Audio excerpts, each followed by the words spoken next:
Chers amis, Boker Or, Beshem Hashem, Naaseh Venatzliach, nous sommes aujourd'hui le mercredi 31 du mois de janvier, le Kaf Aleph du mois de Jvat, Parashat Yitro.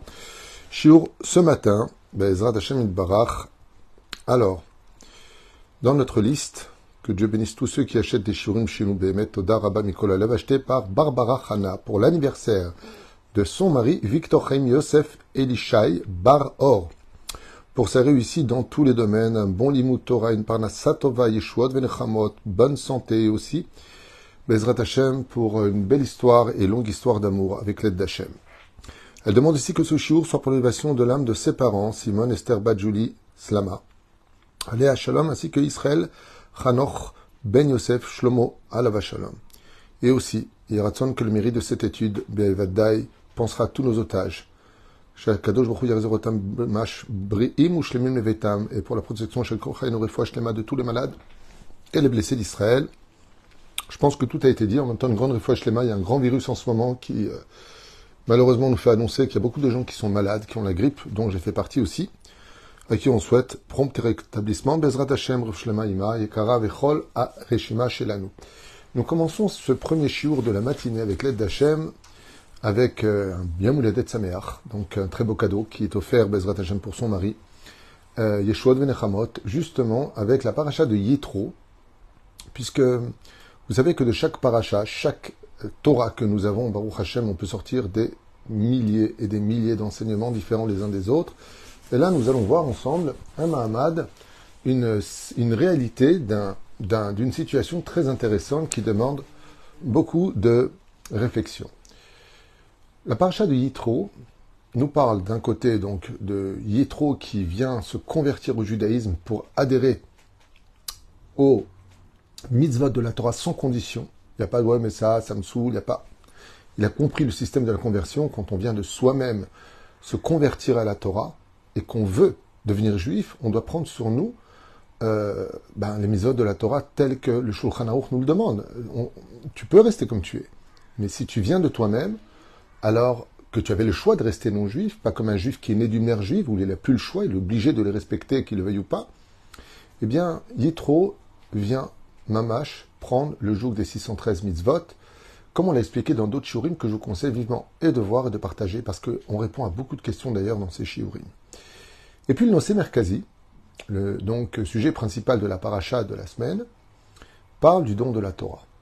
Les fameux 10 commandements qui seront la base des bases de tout le judaïsme sur lequel reposeront les 613 mitzvot plus 7 des Rabbanan. Mais avant cela, il y a un sujet intermédiaire qui intervient et c'est ce qu'on va étudier ensemble. Le sujet intermédiaire qui intervient, c'est le mariage d'Israël avec le Créateur du monde. Ce mariage est très dérangeant parce que il y a beaucoup de prétendants à cette place particulière d'être marié avec le Créateur du monde. Et je vous invite à rentrer dans une étude qui a été écrite il y a plus de 1000 ans, 1500 ans, de plusieurs midrashim qu'on va partager ensemble sur justement ce fameux don le don de la Torah qui, en réalité, représente le mariage. Vous savez, quand on se marie, on dit tout simplement mais ça der choupa avec kiddushin. On doit préparer la choupa et les kiddushin.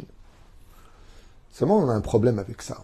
C'est que quand on se marie, normalement, on devrait dire les kiddushin et ensuite la choupa. Par exemple, quand je viens pour célébrer une choupa, alors d'abord, on fait les kiddushin, qui représenteraient un petit peu les fiançailles en français de l'obligation de l'un de se promettre à l'autre, et ensuite, on fait la choupa, c'est-à-dire les sheva brachot avec la ktuba et tout ce qui s'ensuit. Et là, par contre, j'aurais besoin de 10 personnes, ce qui n'est pas le cas pour les kiddushin. Les kiddushin, 2 personnes suffisent. Pour les sheva brachot, 10 personnes obligatoirement. Pour les sfarad en tout cas. Mais la reine, quand on vient pour se marier, d'où est-ce que ça vient de dire mais c'est des choupa avec kiddushin. Normalement, c'est kiddushin avec choupa. Le don de la Torah s'est réalisé avec un mariage entre Am Israël et Akadosh Baruch Hu. Et pour se marier, comme le dit la Maseret Kiddushin, vous le savez tous, il faut 3 éléments, 3 choses qui doivent être accomplies. La première, le Kesef.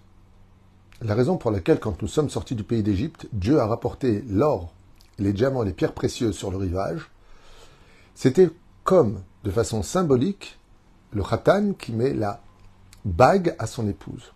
Kedin Shavé Prouta. Donc le Créateur du monde, qu'est-ce qu'il a fait? Il nous a apporté tout l'or. Pourquoi? Car quand on vient pour se marier avec une Kala, il faut lui acheter des présents. On a l'habitude de préparer des paniers avec toutes sortes de bijoux, de chaussures, de bien-être. Quand le Créateur du monde a porté les enfants d'Israël et qu'ils ont traversé la mer Rouge, par l'achat de la semaine dernière, alors il nous a déjà offert les paniers du mariage. Bizatayam. Chazal nous disent que cette Bizatayam, c'est-à-dire ces trésors ramassés de la mer Rouge, incommensurables, c'était tout simplement le dîme de la Tabat. Il nous a mis Kedin Shavé Prouta, comme un homme rencontrerait une femme dans les champs, il parlera avec elle parce qu'il s'intéresse à elle, il veut se marier avec elle. Pour qu'ils puissent se promettre l'un à l'autre, il lui donnera un présent dans lequel elle fera un kinyan, elle se rendra propriétaire de cette bague et lui-même, faisant cette acquisition, deviendra promise pour elle. Comme on l'a vu avec Eliezer, qui donnera les présents à Rivka au nom de Yitzhak, et ainsi donc ils se sont promis l'un à l'autre. Très bien. Oufren, qu'est-ce qu'il faut ensuite? Il faut le shtar. Le shtar, ce sont les 10 commandements. Et la troisième chose, bia. C'est-à-dire que les 3 conditions, c'est offrir quelque chose qui soit un kinyan minimum de Shavé Prouta. Deuxième chose, le shtar, les conditions de mariage qui sont dans la Ktuba. Et bia, l'amour. C'est-à-dire qu'ils s'unissent.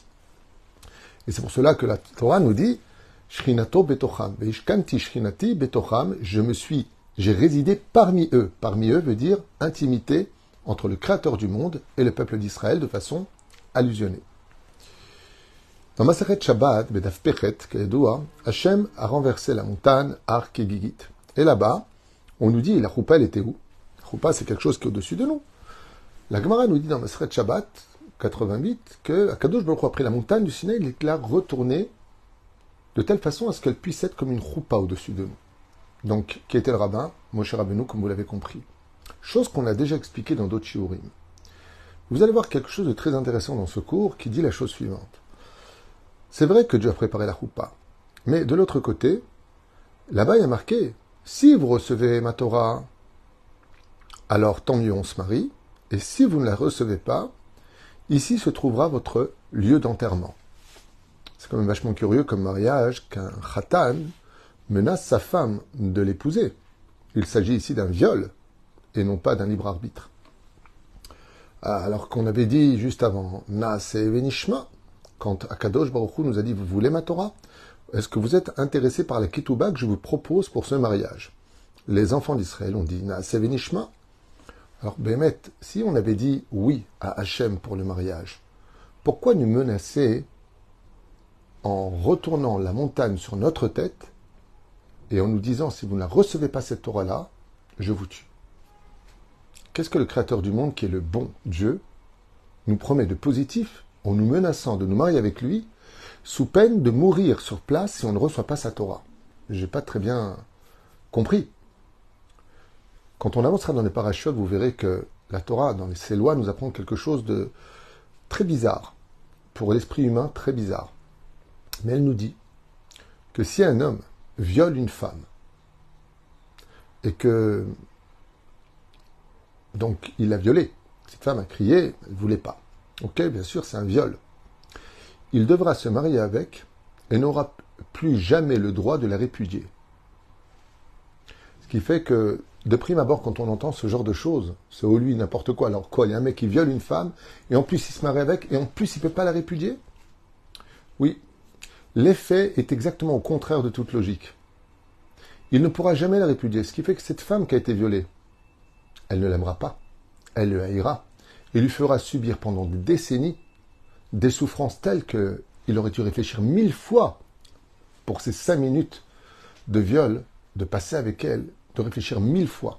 Parce que maintenant, peut-être qu'il a violé un boulet, une femme qui n'était pas du tout faite pour lui, une femme qui va constamment lui répondre, une femme qui va l'humilier, une femme qui va lui crier dessus. Et il ne pourra pas dire « j'en ai marre ». Pourquoi? Parce que la Torah, quand elle nous donne un conseil, ce conseil-là, il va dans une direction qui en réalité nous fait réfléchir avec beaucoup plus de sagesse. Et ainsi donc, le Créateur du monde, oui, avant de se marier avec nous, nous a violés. Pourquoi? Tout simplement, de façon imagée bien sûr, avec la menace, comme dit la Gemara dans Shabbat, pour que même si le peuple d'Israël n'est pas fidèle, il ne ferait pas Shabbat, ne mangerait pas kasher, ne respecterait pas la Nida, il a oublié sa patrie. Peu importe ce que fera le peuple d'Israël, Dieu ne pourra pas nous répudier, puisque Dieu lui-même s'est soustreint à ses propres règles. Donc à partir du moment où Akadosh Baruch Hu a retourné cette montagne au-dessus de nous, il a fait un acte de chesed hors du commun. Et la phrase, si vous n'acceptez pas ma Torah, alors ici vous mourrez. Indigne de viol. Le Sanhédrin, dans le monde d'en haut, a dit à Hachem, mais là tu leur prends leur libre arbitre, tu as posé la question aux nations du monde, et tu les as laissés choisir, ils ont dit non. Ok. Mais là, eux, tu les forces. Et le Créateur du monde, il dit oui. Je vais faire quelque chose, pas très moral avec eux. Je vais leur faire obligatoirement accepter la Torah, sans leur demander leur avis. Et ainsi donc, ce sera considéré comme du viol. Ce qui fait que même si les anges accusateurs, pendant les périodes les plus sombres du peuple d'Israël, où on se serait le plus assimilé, je ne pourrai jamais répudier. Quoi que me fasse Israël, je serai marié avec eux. Je ne les quitterai jamais. Et ainsi donc, personne n'a le droit de dire « il était où Hachem ?» Dieu a toujours été là. La question c'est « t'étais où toi ?» par rapport à tes engagements d'épouse. Zot Hachel. C'est là qu'est toute la question. Bon Amshir. Nos sages nous disent que quand on a dit Naaseh Benishma, plusieurs déotes sont données, plusieurs opinions. La première, on l'a dit au début, par pur respect, car on ne comprenait pas exactement de quoi il s'agissait. Étant donné que Dieu nous a proposé quelque chose et qu'il était le roi des rois, Chazal dit que par pur respect, pour ne pas décevoir Hachem, nous avons répondu Naaseh Benishma, mais sans prendre réellement connaissance de la responsabilité de ce que voulait dire être juif. La deuxième chose, nous dit Chazal, oui, bien sûr qu'on a dit Naaseh Benishma en toute connaissance de cause, mais on avait vu que la Torah écrite, le Sefer Torah, pas la Torah orale, pas les Mishnayot, les Gemarot, les Agadot, les Halachot, tout ce qu'il y a, ça on l'avait pas vu. Tous ces livres derrière, on n'avait pas compris cela. Kadosh Baruch Hu nous a dit, mais le mode d'emploi de la Torah écrite, c'est la Torah orale. Ce qui fait que faites attention de ne pas la réformer. Troisième chose, Hachem nous avait consentant. La troisième, c'était celle que je vous ai donnée en premier. D'accord, elle parle du viol après. Ainsi, Akadosh Baruch Hu a préparé la choupa avant même les kiddushin. Et donc, la tradition juive nous apprend que le Créateur du monde a préparé la choupa avant même les kiddushin. Pourquoi? Et nous, jusqu'à aujourd'hui, nous continuons cette tradition-là, divine de choupa avec kiddushin, même si on fait d'abord les kiddushin et après la choupa. Donc, quand on dit Bezrat Hashem, choupa Mekadesh Shamo Israël, d'accord? Quand on le dit dans cette bénédiction, choupa avec kiddushin. On dit d'abord choupa avec kiddushin. D'où est-ce que ça vient ce minag? Chazal, ils disent du don de la Torah où il y a eu ce premier mariage de l'histoire entre le peuple d'Israël et le Créateur du monde, qui a d'abord préparé la choupa et seulement ensuite les kiddushin. Il y a une très belle allusion qui est faite là-dessus en disant que Béhémet, le mot choupa vient aussi du mot lechapet, ça veut dire celui qui couvre l'autre. C'est pour ça que ça nous couvre. Et il y a un clin d'œil qui est fait qu'un homme doit comprendre que quand il épouse sa femme, elle compte sur lui. Elle compte sur lui pour la défendre, pour la protéger, pour voir le positif qui est en elle, et pas constamment relever ce qui ne va pas chez elle. Et de l'autre côté, une épouse se doit à Bezrat Hashem de toujours donner cette joie extraordinaire, comme le jour de la choupa où elle avance pour les kiddushin. Car effectivement, dans le judaïsme, avant qu'une femme se marie avec son mari, elle voit d'abord la choupa, et seulement ensuite, on fait les kiddushin. Mais il manque un point. On a parlé du rabbin qui les marie, c'est Moshe Rabbeinu. On a parlé de la tabat, c'est-à-dire de la bague, ok, c'est bizatayam, ce que les Hébreux ont récupéré sur le rivage de la mer Rouge. On a parlé de la ktuba, il n'y a pas de problème. Mais tout le mariage tient sur un mot, un tout petit mot. Et là, je vous invite à rentrer dans une étude très importante qui est presque le mot essentiel, pour lequel, à partir de ce moment-là, ils deviennent promis l'un à l'autre. Quel est ce mot? Quand l'homme prend la bague devant les deux témoins et qu'il dit « Arrête hâte mes coups d'échette ». Jusque-là, on ne sait pas à quel mes coups d'échette. L'eau, à celui-ci, à celui-là. Le mot magique du mariage, c'est 2 lettres. Li, qui veut dire moi. Quand un homme prend une bague, ou une pièce de 10 shekels, peu importe, quelque chose qui est chavé prouta, et qui la met devant les 2 témoins, en possession de son épouse, qui devra lever à 30 cm pour montrer le kinyan, qu'elle accepte d'appartenir à cet homme. La phrase essentielle du mariage, c'est « Areat mekudeshet li, betabaadzo kedat Moshe Israël ». Chazal ici nous écrivent quelque chose de très très sympathique. Et ils disent comme ça, que le mot « li », comme on l'a ici, comme c'est marqué dans Megala Mukot, « Ka'asher omer ha'ish le'isha areat mekudeshet li » à partir du moment où le mot li a été prononcé, c'est pour ça que c'est très important que tout khatan qui vient se marier apprenne cette phrase avant de se marier. Parce que c'est pas bien que le Rav lui dicte are, at, mekudeshet, li. Mais le problème c'est que le Rav il le dit lui-même. Mais le khatan il sait pas le dire. Donc c'est préférable qu'il lui dit li, li. C'est-à-dire qui veut dire moi. Akala ena mekudeshet. Tant qu'il n'a pas dit ce mot-là, cette femme ne lui appartient pas encore. Mais à partir du moment où il a dit Areat mekudeshet li betabaadzo kedat Moshe Israël, cette femme est mariée avec lui, Nigmar, parce qu'elle est mekudeshet que pour lui. Vous comprenez la gravité quand certaines femmes, malheureusement, par ignorance de la gravité de la chose, se montrent sur les réseaux sociaux et que chacun profite du regard, des fois de sa nudité ou de certaines choses. Cette femme est mekudeshet. Elle appartient qu'à un homme. Il n'y a qu'un homme sur terre qui a le droit de la voir. Les kiddushin sont assombris par ce genre de comportement. D'où l'importance de la pudeur. Vofren, cette phrase que nous avons dit ici, li vaitem li segula, où est-ce qu'on la retrouve dans la Torah? Eh bien, Chazal nous dit, où est-ce qu'on a vu que Dieu nous a pris et qui nous a fait cette phrase sans laquelle le mariage ne peut pas avoir lieu, eh bien, c'est tout simplement marqué dans cette paracha. Ve eyitem li segula. Et vous êtes, pour moi, un remède, c'est-à-dire un moyen de transmission universel pour toutes les nations du monde. Le mot areat mekudeshet li, quand est-ce que Dieu a dit ce mot-là? C'est marqué ici. Veitem li segula. Meyuchadim li. À partir du moment où Dieu nous a dit, vous êtes vous, les enfants d'Israël, maintenant sanctifiés par moi pour me représenter, nous sommes devenus l'épouse du Créateur du monde depuis le don de la Torah. Ce qui d'ailleurs va provoquer beaucoup de jalousie, car il y avait des prétendants, mais des prétendants qui n'ont pas voulu s'engager dans la perfection et l'intégrité de la Torah. Comme le dit la Gemara dans Masechet Avodah Zarah, quand Akadosh Baruch Hu a proposé la Torah aux anges responsables des nations du monde, chacun a dit « Qu'est-ce qu'il y a marqué dedans ?» Et dès qu'il y avait quelque chose qui leur déplaisait, ils disaient « Non, mais moi je ne peux pas, puisque la Torah ne s'adresse pas à celui qui vient faire le supermarché. » C'est comme, des fois, on entend dans les couples certaines personnes qui se marient, et puis qu'après le mariage, se rendent compte qu'ils doivent donner des comptes, qu'ils ne doivent pas rentrer trop tard. Et ils disent « Hey, je ne me suis pas marié pour être en prison. » C'est sûr, le mariage n'est pas une prison. C'est une responsabilité. C'est un dialogue, c'est une confiance, c'est une histoire d'amour. Il faut dialoguer. C'est pas que tu rends des comptes.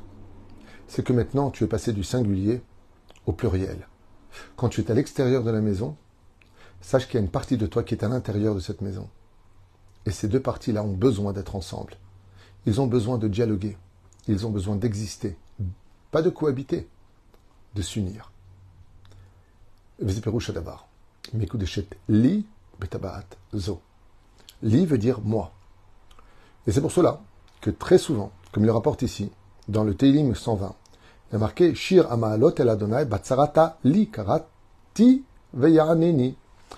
Ici, ce Teilim nous dit comme ça, a dit le roi David, Shir Amaalot, donc chant d'élévation, El Hashem vers Hashem batsarata. Quand je suis dans le malheur, il rappelle quoi? Li karati veyaneni. Grâce au mot li, tout comme une femme qui serait en danger, qui elle appelle son mari. Quel est le mot qui va être utilisé par le roi David? Écoutez bien comme c'est beau. Shir Amaalot el Adonai batsarata li karati vayaneni.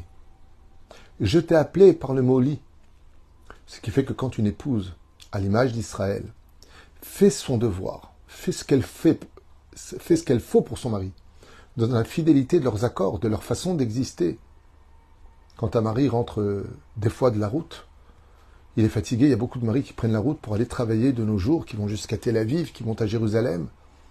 Le soir, il rentre, un peu de compassion, un peu de gentillesse, un peu de sourire, de lui redonner sa place d'homme à la maison, de lui montrer qu'il est important, et que ce qu'il est, c'est ce que nous sommes.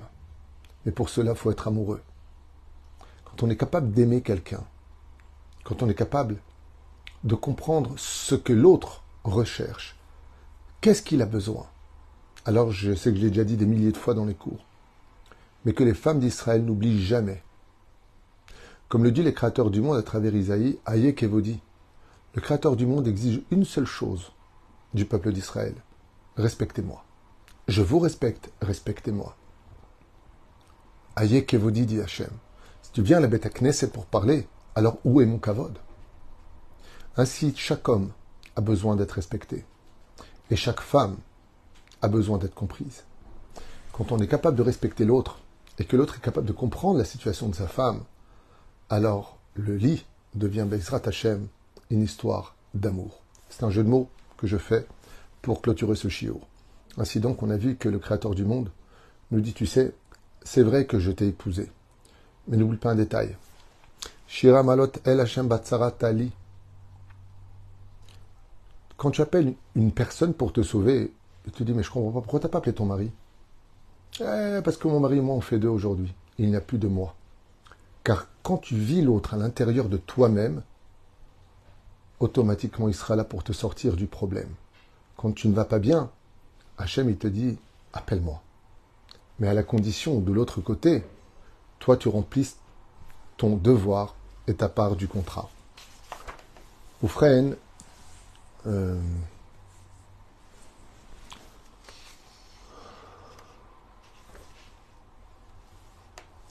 il y a un dernier passage ici qui serait intéressant à propos de la faute du veau d'or sur lequel la Torah nous dit Ve'ata ani chali. Quand Moshe Rabbeinu prend la défense des enfants d'Israël dans la paracha de Kitissa, où la faute du veau d'or a été réalisée malheureusement, donc une trahison, une tromperie qui a eu lieu, on a vu que Kadosh Baruch Hu, il ne peut plus nous divorcer. C'est un cas unique. On trompe Hachem et Hachem ne peut pas nous divorcer. Qu'est-ce que dit à ce moment-là Kadosh Baruch Hu? Ve'ata, et maintenant, Anichali, laisse-moi. Le mot Anichali, il dit Chazal, ne veut pas dire laisse-moi. Dieu n'a pas besoin qu'on le laisse, on ne peut pas l'attraper. Et là, Anichali. Et si je laissais tomber le jour où j'ai dit Are atmekudeshet li anicha, taniachoto, pose-le, laisse-le tomber. Remez bekar she'aniach vevatel kiddushin shel Israël, et que Akadosh Baruch Hu a essayé de divorcer de nous ce jour-là. Shu kidesh bemilali. Israël nidunim knufia. Pour punir le peuple d'Israël, et Akadosh Baruch Hu lui a dit Hachem, mon cher Rabbeinu lui a dit Hachem, tu ne peux pas divorcer d'Israël. N'oublie pas que tu l'as violé. Maintenant qu'il a fait la faute du veau d'or, tu es attaché par le mot li. Et Akadosh Baruch Hu, qu'est-ce qu'il dit à Moshe, qui est rabbin, qui l'a marié? Il lui dit, fais-moi un din, annule-moi le li que j'ai dit. Comme ça, je peux divorcer du peuple d'Israël qui vient de me trahir alors que je lui ai donné la Torah. Tellement de belles choses à dire, tellement de puissance dans notre Torah, Baruch Hashem, que je voulais le partager avec vous. Je trouve que ce shiur est magnifique, parce qu'il doit rappeler à chacun de nous que pour ce Shabbat qui arrive, Shabbat de Yitro, tout comme chaque bar mitzvah s'appelle Khatan bar mitzvah, il est marié avec la Torah maintenant, sous la responsabilité, Bezrat Hashem, de l'ensemble du peuple d'Israël. Quand on vient pour vivre la Torah, eh bien, il ne faut jamais oublier qu'on vient se marier avec elle, et que la meilleure façon de vivre un mariage, c'est de ne jamais oublier, de ne jamais faire à autrui ce que toi tu n'aimerais pas qu'on te fasse. Tout comme un homme aimerait être respecté, respecte ton épouse. Tout comme une femme aimerait être comprise. Est-ce que toi aussi tu comprends ton époux? C'est dommage que dans tellement de demeures, il y ait tellement de cris et de manque de compréhension où chacun vit sa vie et que le dialogue n'existe pas. N'oubliez pas un détail. Avant d'être marié, soyez d'abord des amis et ensuite des amants. Voilà ce que je voulais partager avec vous. On a vu que tout le processus du mariage, tout y est. La roupa, le rabbin, la ketouba, la bague et la fête qui s'en est suivie. Baruch Hashem, la fête de Shavuot, que nous fêtons tous les ans, pour rappeler que le peuple d'Israël, avant d'avoir été marié avec sa femme, il était marié avec la Torah, et que tout comme une femme a ses exigences, la Torah aussi a ses exigences, et que la meilleure façon d'y arriver, c'est de dialoguer, car la Torah est un dialogue. Je reprendrai donc juste un instant Todarabar Barbara Chana pour avoir acheté le chiour pour son merveilleux mari Victor Chaim Yosef Elisha Bar Or, à qui on souhaite Merveillesrim Shana dans tous les bonheurs. Bezrat Hashem, je vous dis à tout de suite pour un autre chiour qui va suivre, encore un autre chiour pour ceux qui veulent, pour cette matinée. Kol Tuv Elitraot.